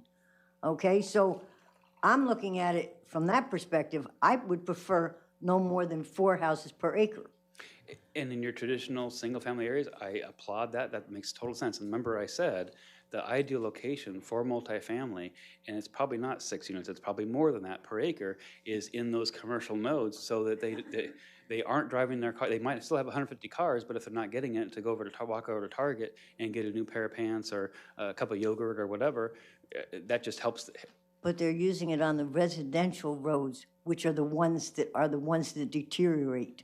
The main roads, the 491s and the 486, they're in a fixing pattern where every so many years they repair it because it is a main road, it is a connector road. Whereas the residential roads, right now, we're in a 70-year. If you actually take the money we're doing, it would take 70 years in the residentials to get them all done properly. So that, to me, is a downside for larger density. And you're a policymaker. I'm not. There's no judgment. I'm not saying you should. I'm just saying if you did, these are the kinds of locations that make sense. And I say that because I've worked in jurisdictions where they have this wonderful 300-unit multifamily complex completely on the outside of town. It makes no sense at all to me, but that's what they've done. We prefer to see those things, again, closer to the existing commercial centers where they make the most sense. But again, so no judgment. No. You're the policymakers. I appreciate that. Thank you. And I know my place. Let's go to the next slide. Let's get off that table, go into a map, I think. Madam Chair, Commissioner Kennard? I just can't let this go without responding. Commissioner Barrick, not but a few minutes ago, you were advocating for commercial development out around Citrus Springs area. That's the reason that hasn't happened, and the reason that that's likely not going to happen for some time is because you don't have enough people there.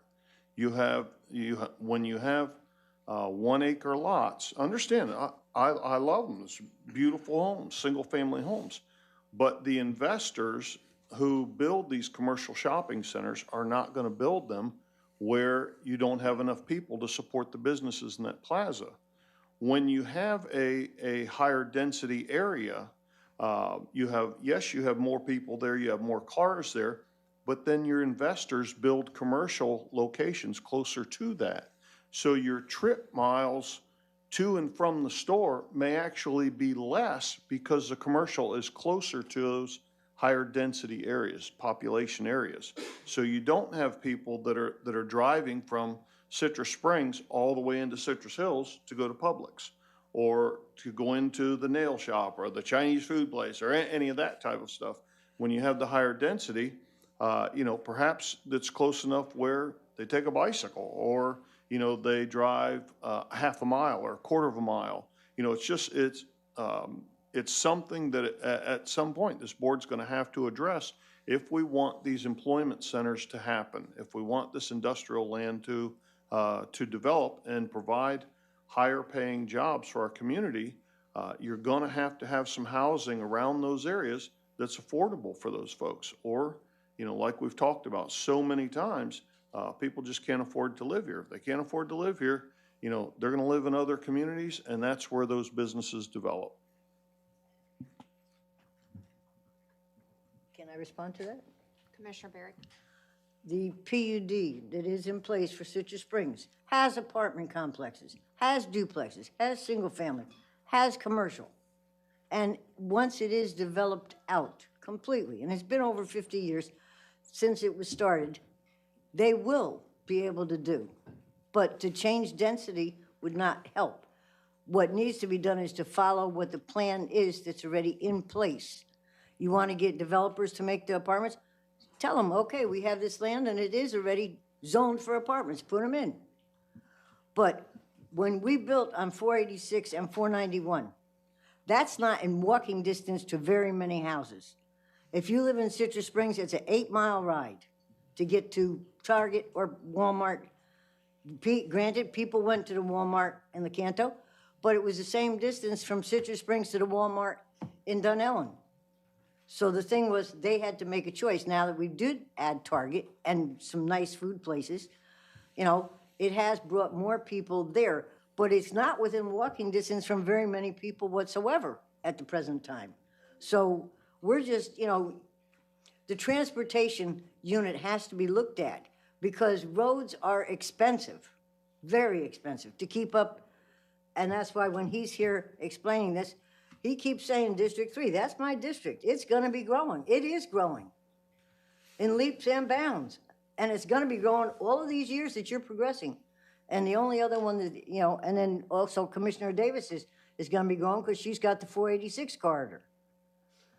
So, they still can't walk from Publix to Walmart, because Publix is on Forest Ridge and Walmart is down on 491. And unless you got a big shopping cart to push, and it's an uphill going one way and downhill going the other, people aren't going to do that. They're going to drive.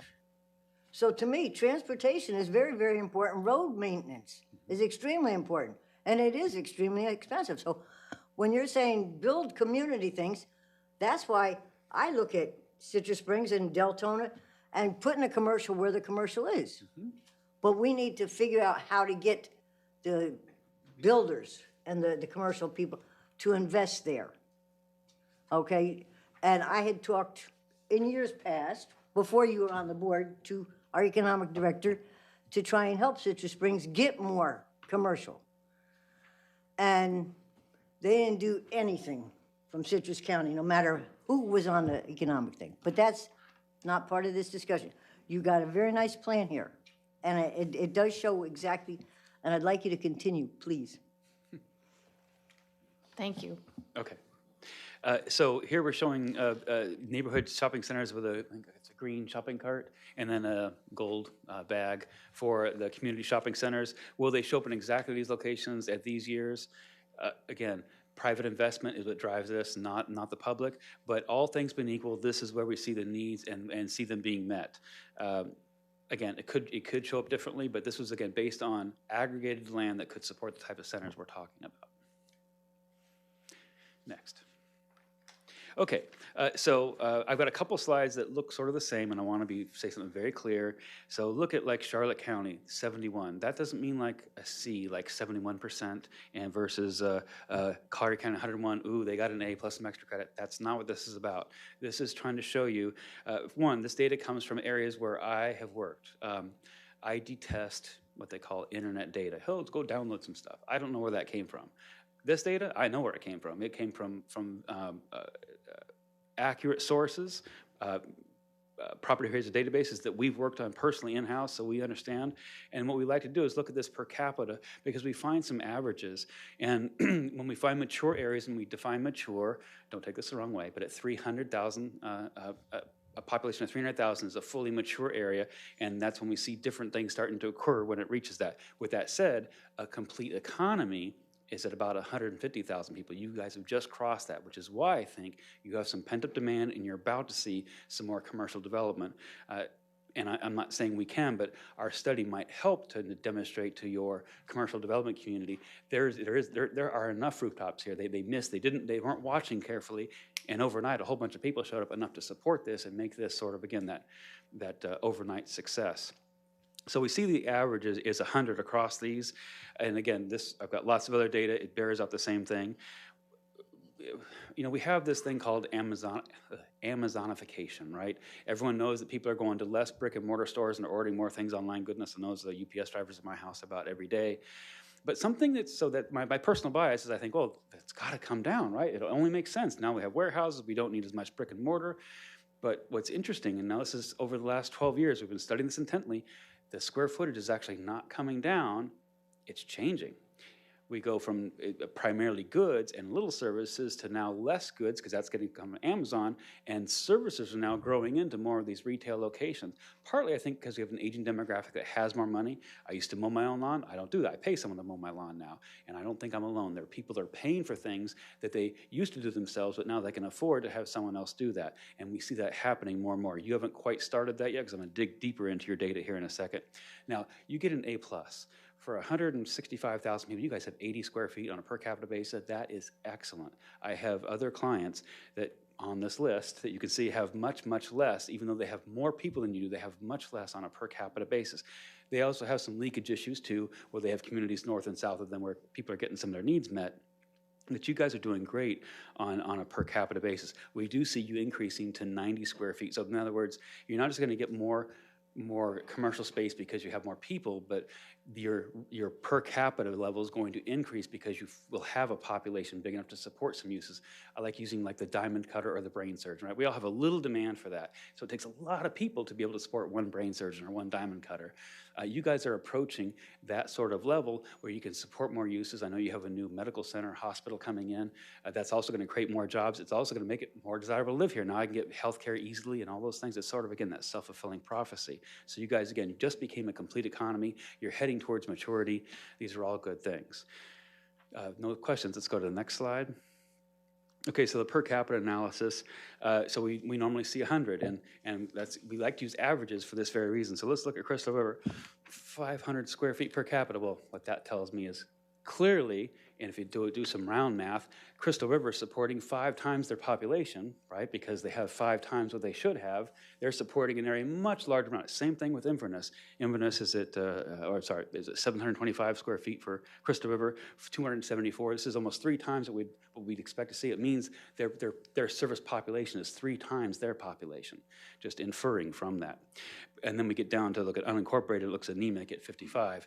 That's why we use averages. On average, you guys are doing great, and we would expect to see more commercial in these 2 cities where we have a higher density of population, not higher density like multifamily, but a higher density of population grouped that can support these uses. Now here we look at the bottom, that basically 67 to 33%. That's at 2/3, 1/3. We see that a lot in older communities. We see that number, those numbers are changing and starting to head towards, we think, 50-50 over time. Again, my initial bias was I thought commercial space was going to go down throughout Florida. But so far, that's not holding up. We're still building as much space, nearly 100 square feet per capita, but the types of uses are now favoring more services than goods. Next slide. Okay, just like I said with the commercial, these are not grades. Charlotte County doesn't get a 30, they're failing, and look, Collier County 31, they're failing, but look at Manatee County 99, they're getting an A. That's not what this means. Commercial, you have to have it if you want to reduce trip lengths and congestion. You must. You absolutely. It's not a decision. You have to have it. It's a law. Industrial is policy.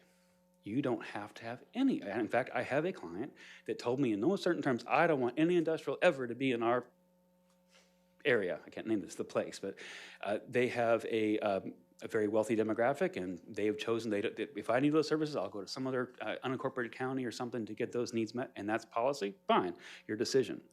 But if you want to balance your tax base and have employment centers, now we need to have industrial. And so we measured your industrial, and as of last year, you were at about just under 25 square feet on a per capita basis. That's not good or bad, it just is. However, you have enough vacant land that you could get to close to double that, 47 to 48 square feet on a per capita basis without allocating any additional lands. We think that is unprofessionally, super fantastic. That is really, really great. You have that land allocated already, so you don't have to go through Burt Harris claims or condemn land or could try to convince existing landowners. You have that on the books right now. You have a lot of really great potential for a very, very bright future, and we just think that's great. Could you have more? Sure, you might. You know, these other counties, they tend to share. Having I-75 go through the middle of it makes it easier for freight, but that's more of your warehouse type development, which actually I was listening to a guy talking at an event a couple weeks ago for the Urban Land Institute, and he said he went into a 1 million square foot U-line warehouse, had 6 employees. They might be well paid, but they're 6. You know, for 1 million square feet, you'd expect to see a whole lot more than that. So, you know, hopefully you guys can find other things besides warehousing. In fact, that you don't have I-75 running right through you, meaning the kind of industrial you could support would probably be those more of the higher end jobs where you can make things because you have enough land to support those types of facilities that a lot of places just simply don't have enough vacant land to support those. So, you get an A+ in my book on that. Next. So if you put this into our model, again, we start with the population. Population generates demand for things. And so all things being equal, we think that by this year, you're going to see about another 140,000 square feet. That does not mean that down the street, you know, tomorrow, someone's going to pull a building permit and build 140,000 square feet. But on a per capita basis, you're likely to see this demand. It gets more accurate the more time we go out. So we jump to 2030, you're likely to see another 700,000 square feet show up on about 100 acres. That may or may not be the stuff that down by the Inverness Airport. It could be in a lot of different locations, but we think that you're likely to see this type of development occurring. And that's not just looking at it with rose-colored glasses. Your population's growing, you have needs, and we see these things taking place over time. Let's see, next slide. Okay, conclusions, recommendations. So you have 56,000 vacant lots, as Commissioner Barrett was pointing out. You have a lot of vacant lots. That's both good and not bad. It's good that you have that supply. It means that I can come in, I find the lot, I find a reasonable price, someone wants to sell me a lot for a reasonable amount of money, I find a contractor that I like, and I build a house, yay. The downside, though, of having those vacant lots is you can have 1,000 people show up without me coming to you and say, well, I want to build this 1,000-lot subdivision, I want to do this, and you can say, well, we need you to do this, we need you to do that. That doesn't happen. They just show up, and you only see them in your building permitting. You guys, like I said, pulled 2,500 permits last year. I don't think most of those were actually in brand new communities. Some were, but many of those were in those vacant lots converting over time. So since 2000, we also dug deep back into the data. Since 2000, 3/4 of all your commercial development has been retail. That's probably because partly because of your seasonal visitors that are here. They have a high propensity to use retail types services, retail needing goods. But again, we think that'll rebalance over time. We think you're going to start to see more services like the hospital. You have more population that can support those over time. So your single-family homes since 2000, 93% have been single-family, not a shock, and we see you continue through that to build out. You do have some space allocated for multifamily, but we see that continuing unless you guys change your policies. And then, again, not preaching to you, but this next bullet point is just consider policies that might allow for higher densities in certain locations that make sense from a taxpayer point of view and from a fiscal impact point of view.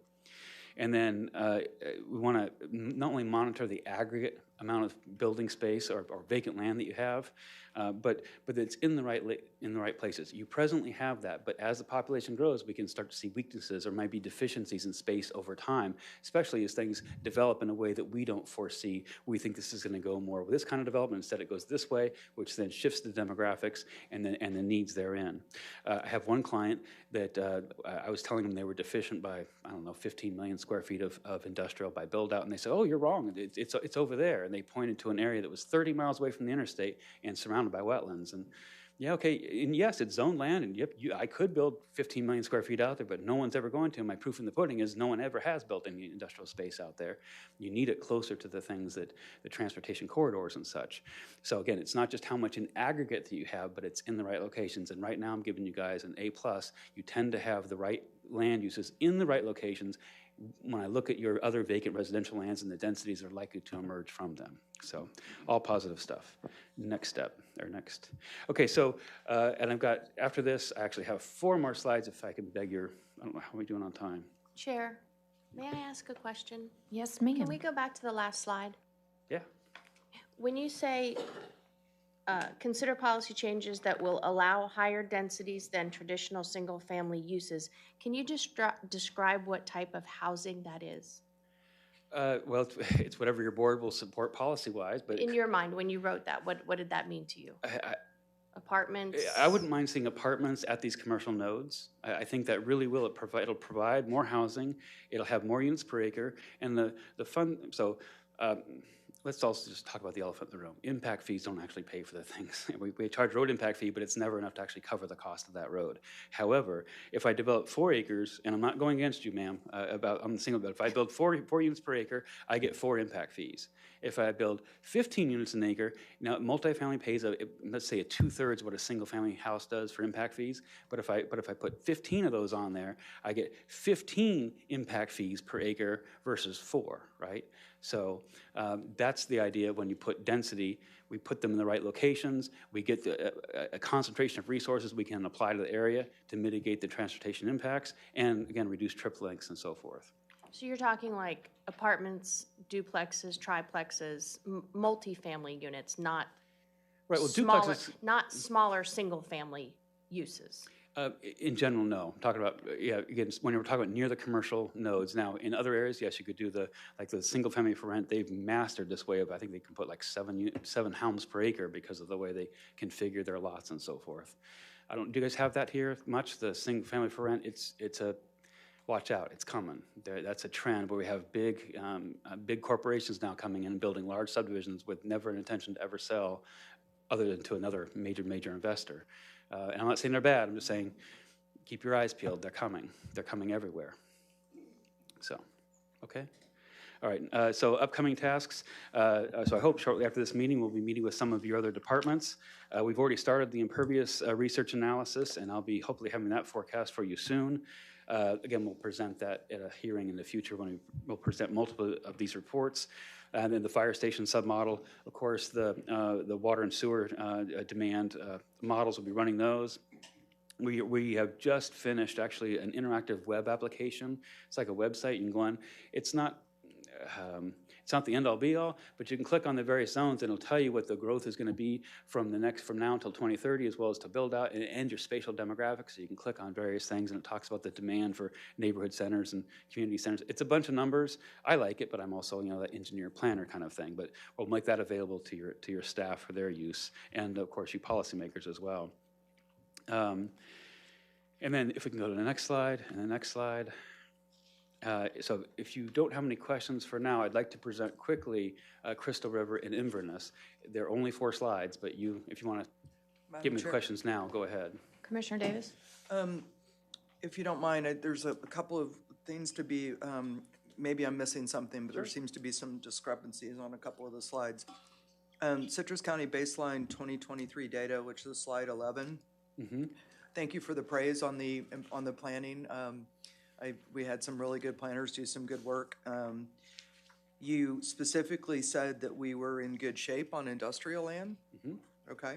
So on the baseline data, you said we had occupied industrial land of 565 acres, vacant of 1,001. Can I get you to pause right there? Uh-huh. Okay, then I also said that only includes zoned and future land use. Uh-huh. Then we became aware of extractive, which allows some industrial uses and is not included in that acreage. That's why if you add it up, it doesn't add up, and you go to the build-out, all the build-out acreage. I went to industrial demand, and the number is much, much, much higher. Right, the acres, right? Yeah, but that's because we've then developed the It's extractive. almost 2,100 acres total. Yeah. And, Okay. mhm. All right. I was just Didn't Yep, know what I no, was no. missing. It's a viable question, and we're not trying to mishmash the numbers, but yeah, build out is build out, and so we've developed everything to it's not full potential, but it's full potential for you. What I mean by that is many places will see 9 to 10,000 square feet of development per acre. You guys are actually, it's in the report, it's like closer to 7, maybe 8,000 square feet. So you have a slightly less utility. I think that's partly because you have more slopes here. You know, it's harder to develop, like when you look at Olive Garden, right? It's sitting up on that hill. There's some loss of efficiency with land when you have those kinds of issues, and they're not bad. It's a function of the topography of the area. So, Thank you. yep. Thanks.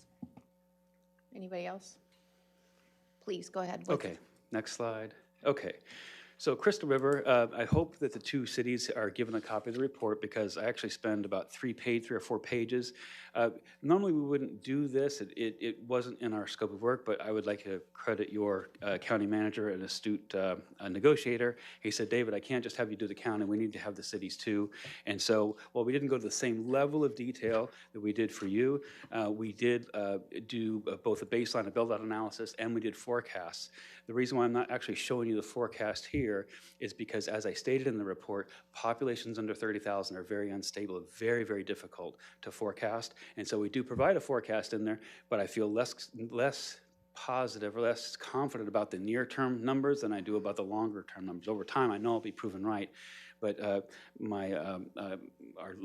lead analyst, Victor, this morning was sending me data, which is I'll be fresh coming up here, and he sent me, I think last year there was 12 or 24 permits issued in Crystal River or the other, and sometimes 0 permits per year. Again, very, very difficult to forecast in those cases.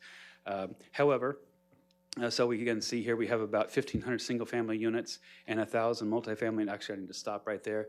Remember, this data is from June. I'm fully aware that 2 hurricanes have hit, and again, when you hire Metro forecasting models, we don't stop at our scope of work ever. We always do more. We've actually had meetings face-to-face with FEMA and with NOAA discussing the storms and how they may have impacted you. They actually counted up 708 homes that they believe might be impacted as in unlivable in the Crystal River area. That's not verified per se, but one of their reports was saying that, and we were talking specifically to them about that. Again, going back to the commercial, I was saying that a lot of your commercial exists in the 2 cities, and that makes a lot of sense. So Crystal River had just over 2.5 million square feet on about 300 acres, with about an equal of 340 acres of vacant commercial land to be developed in the future. They have about 115,000 square feet of industrial space on 13 acres and about 24 vacant acres, so they can add a little bit more over time. More importantly, their demographics are actually lower, and you think about the household size, it's some of the lowest that we've seen right near 2, whereas if you remember, your others were 2.15, 2.19, those levels. Vacancy rate, the highest, right, 26%. Again, that screams seasonal special when we talk about Crystal River, right? That being near the water, that tends to attract a seasonal demographic. We think they have about just under 850 seasonal residents in full season. Next slide, please. So at build out, I think that Crystal River is going to get really close to 5,000 building units. Again, their policies, as they change those, that could increase or decrease over time. And they'll have about 5 million square feet, 5.3 million square feet on about 700 acres. We say they have 0 acres at build out because we fully developed all those. And as we've already demonstrated, you know, if we look at just them in a microscope, they would only need 100 square feet per capita. But they're serving a population much, much greater than themselves. If they wanted to, they could allocate more lands for commercial if they wanted to do more. Not that their population could support it, but certainly the populations around it could support those, but they don't need to. And then industrial-wise, they're 327,000 on 30 acres with none left to build out. Next slide. Inverness. So Inverness, they have just under 3,300 single-family housing units, just under 1,400 multifamily, a total of about 4,600 housing units at the present time. I don't believe many of these homes were damaged during the storm. I know I talked with either interim city manager at the time, and he said that some damage had occurred, but it wasn't catastrophic. That's my recollection. I'm not trying to put words in his mouth. They have about 2.1 million square feet. on about 200, a little over 250 acres, and they have only 23 acres of vacant commercial land at this point in time. Again, they could change that, reallocate and designate. They have 140,000 square feet of industrial space on 16 acres, and they've got another 16 vacant acres. Next slide. And so at build out, we think that Inverness could have a total of about 9,700 housing units and about 2.4 million square feet of commercial space and just under 230,000 square feet of industrial space.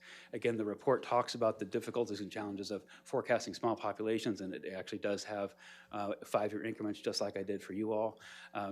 They're small enough I didn't break those into clusters. They have their own clusters themselves. And we actually built an entire separate model.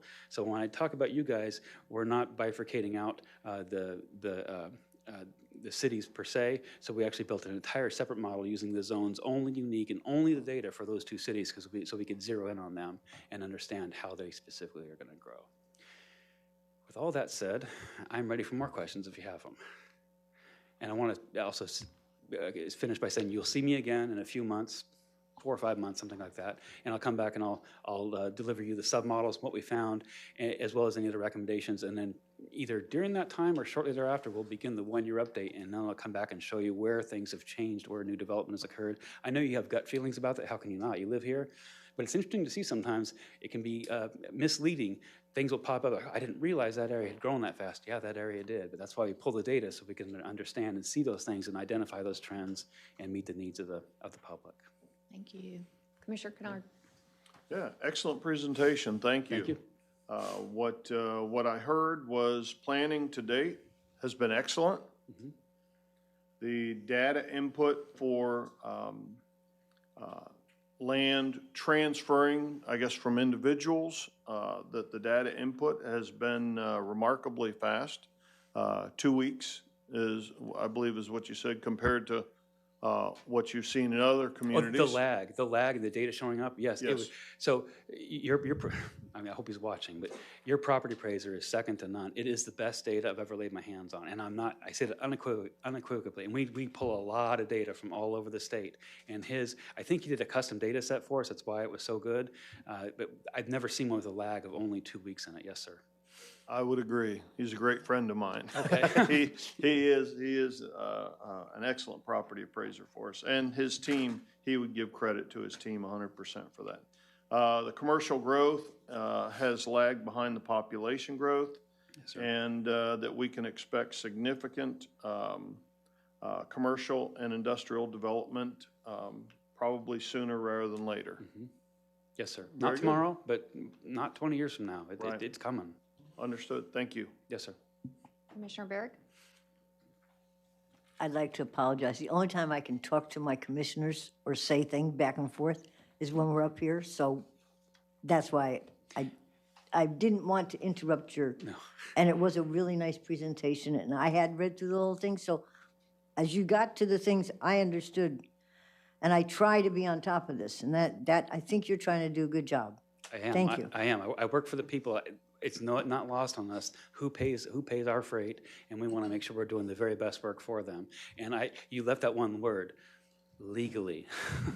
You can't legally talk to your fellow Well, that's commissioners. the thing, so this was my opportunity to actually voice my opinion to another commissioner. Yep. So, and you understand that. Yes, ma'am. I've been in your shoes. Thank you. Commissioner Finnegan.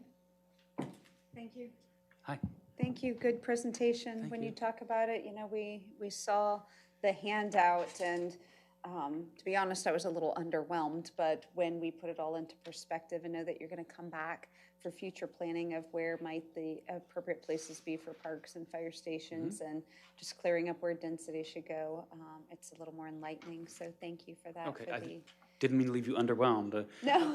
There's 30 pages of writing. Those pages were white when I started. So You did not, but when we get the presentation ahead of time, some things we know that all the growth is going to District 3 right now. We know what's happening with certain areas, but you kind of pulled it all together, I think, for us. Thank So you. Well, I appreciate yeah, the that. slides are, some people get up and read slides. I don't like to read slides. The slides are there. You want to read the bullets, you read them. I'm trying to tell you what that meaning of that slide is, and I try very hard to give you information and not just sit up here and talk and read bullets. So thank you. I think you nailed it. Thank you.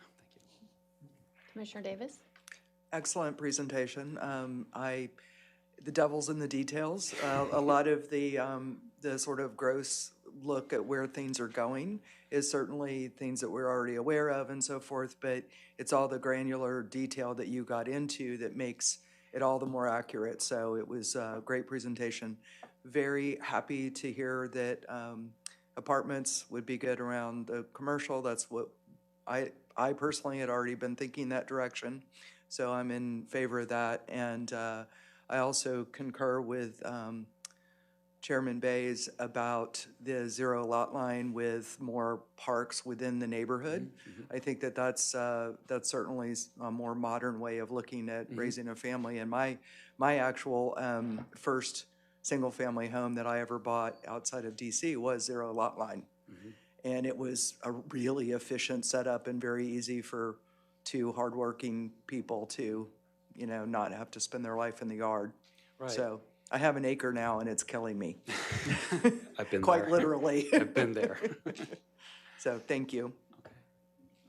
Well, Anything else? just for the record, I didn't say zero lot line, just smaller lots. Well, you said smaller lot. Yeah, exactly. That's true, Yeah, that's no. true, but I did not say that, but, I think the takeaway here today is that Citrus County has been discovered. We have the Suncoast Parkway that's running almost through the middle of our county. We know that all the national developers have their eyes on us. We know that, there's opportunity here for some better job opportunities for our community. And for me, this is, even though we had some very wise people from the past that charted our course, they kind of planned all of this development, but time marches on. There's new ways of doing things, but I think what my takeaway is, we need to be, I can't wait for you to come back on the utility side. Planning for the utilities, the water, the transportation. We have a good idea how to look at our budgeting from here. And no, I would say that, but I don't know about this legislature. If we do away with property taxes, I have no idea where we're going. But it's a good tool for us to be able to look to the future and know where we need to allocate resources and where those dollars are going to come from. So I think this is, it is just a really good tool in our toolbox to help us plan appropriately for the future. We can't do anything about what happened in the past except for look in the rear view mirror.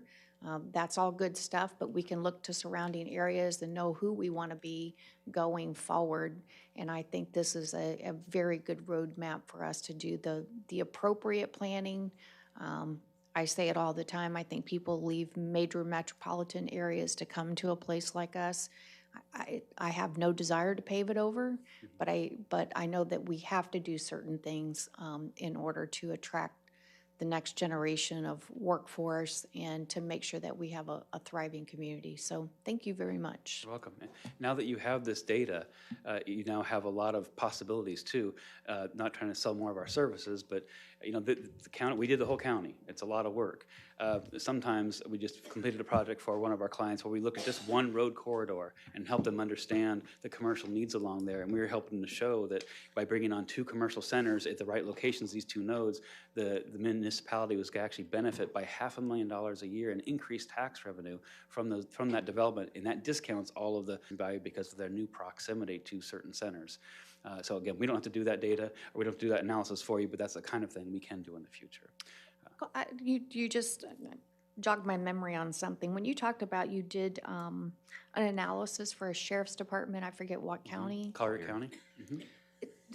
Was that done on a cost-benefit analysis on how to strategically?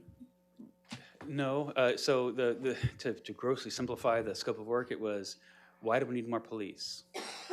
Go. And so we interviewed 70 personnel in the organization.